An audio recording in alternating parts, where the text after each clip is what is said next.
біздің бұл видеода 220 вольттық вентиляторлар жайлы айтамыз. Инкубаторға, вытяжкеге, қораға, циркуляцияға қолдансаңыздар болады. Мысалы, менің қолымдағы бұл 300-дік, яғни диаметр 300 мм. Мынаның өте қуаты өте мықты. Келесіде қазір 250-лікті көрсетем. Бұлар өзі 250-ден жоғары басталады, 250-ден 930-980-ге дейін барады.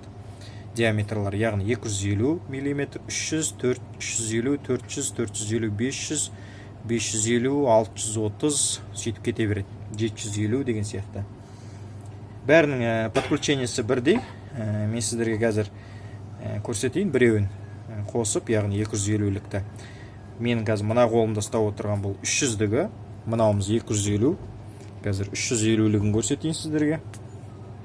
Бұның бәрі мен қолымдағы бәрі всасывание, яғни сору дейді. Ауаны сорады. Мынау 350-лік. Бұл жерде қарасаңыздар, мына стрелкасы болады лопастарында.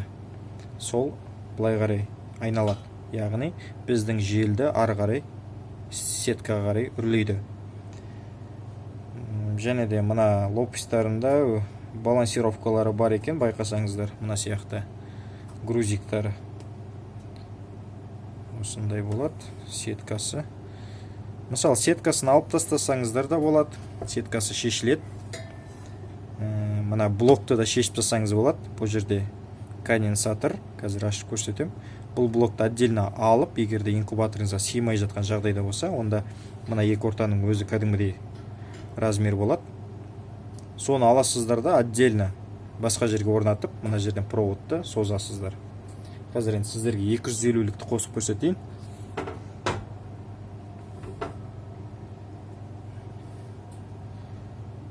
Қарап отырсаңыздар. Бұлар енді бір 500-дік жұмыртқаларға болады инкубаторға. Характеристикасын айтып кетейін. Мысалы, мына жерде өзі жазылып тұрады кейбір нелерінде, жазуларында. Біздің жағдайда мына жерде 250-лік деп тұр.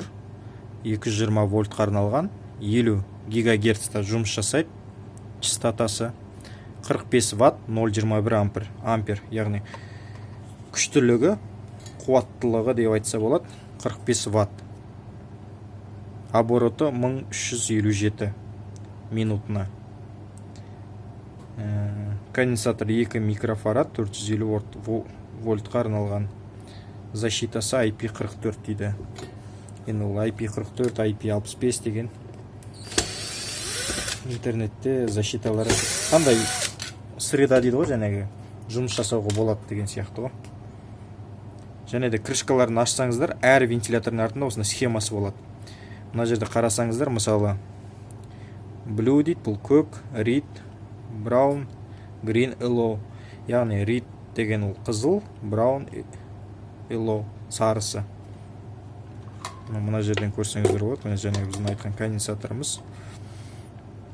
Енді қосқан кезде қарасаңыздар, мына сары проводқа қарама-қарсы сары мен жасыл сызығымен бұған заземление кетеді. Одан кейін қоңыр дейді. Қоңырға қарама-қарсы 220-ның 0 немесе фазасын бересіз. Қызыл проводқа 220-ның екінші проводын бересіз. Яғни мына екеуіне 220-ның несін проводын саласыз. Болды, бар болғаны. Сосын қайтадан орнына қойып, крышкасын жаба саласыз. Қазір мен қосып сіздерге көрсетейін.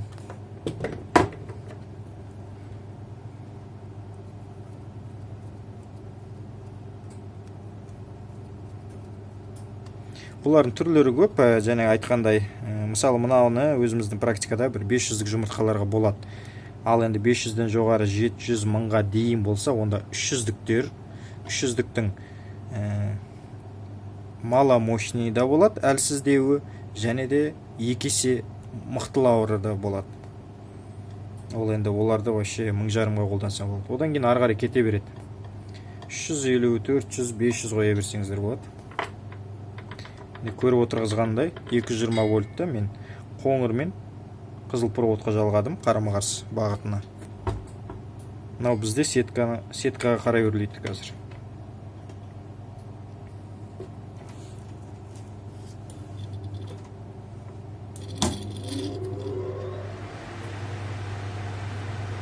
бағана 12 бағана деймін ғой, ана 12 вольттың вентиляторларын түсіріп едік қой, сол вентиляторлардан қарағанда күші сондай қатты емес.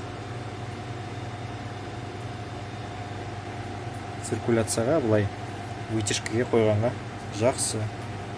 Былай қарай өрлеп тұр қазір бізде.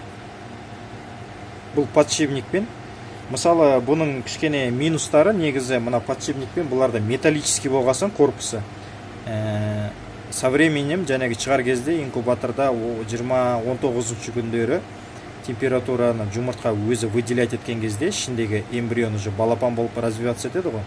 Сол кезде дополнительный жылу береді. Яғни мынау қызады да, одан кейін және температурамыздың көтерілу себебі де бірден бір содан болады. 38,5, кей кезде 39-ға да етіп қалады ана үлкен инкубаторларда. Сол үшін кішкентай инкубаторлар болса барынша ыңғайлысы және 12 вольттықтарды салған жақсы. Бірақ бұларда практикада жұмыс жасап жатыр. Фальшпен де салсаңыз болады, фальшсыз да салсаңыз болады. Осындай қазір мен өшірейін де сіздерге ана сеткасы шешілетін жерлерін көрсетіп жіберейін, көріп алыңыздар. Және де мына 300-дік вентиляторында артын ашып көрсетем, о жерде де схемасы болатыны көрінеді. Яғни мына проводтарды полный алып тастайсыздар. Бұл жерде міне 2 шуруп тұрады.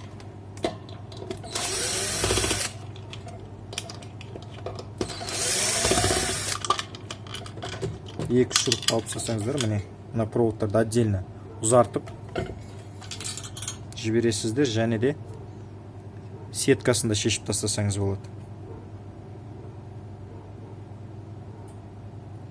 Осындай. Қазір 300-дікті көрсетейін сіздерге.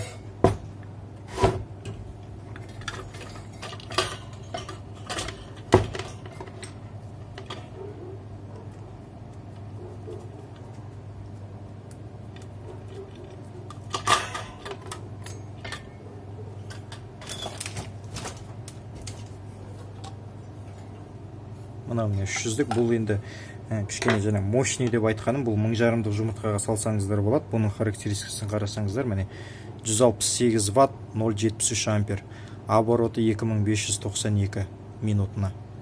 Негізі инкубаторда вентилятор өте мықты болған жақсы.